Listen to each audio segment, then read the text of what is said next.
ఆదాము వంశావళిలో కయ్యోను ఎందుకు లేడు? ఆదాము కుమారుడే కదా. ఆదాము కుమారుడే అన్నప్పుడు నువ్వు కయ్యోను కూడా ఆదాము కుమారుడి కిందికే వచ్చి ఆదాము వంశావళిలో రాయబడలేదుగా. మరి ఎందుకు రాయబడలే? నీ కొడుకు నీ వంశాల కింద రాయబడా?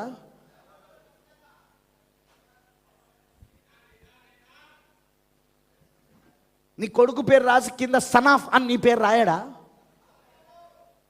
రాయకపోతే ఎవడుకో పుట్టినట్టు. సన్నాఫ్ అని నీ పేరు రాయకపోతే మరి ఇక్కడ కూడా సన్నాఫ్ అని రాయలేదు కదా.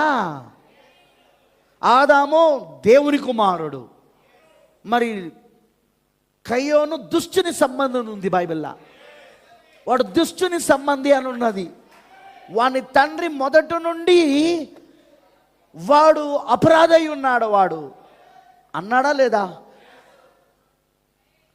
వాడు వాడు వాడు వాడు మొదటి నుండి అబద్ధి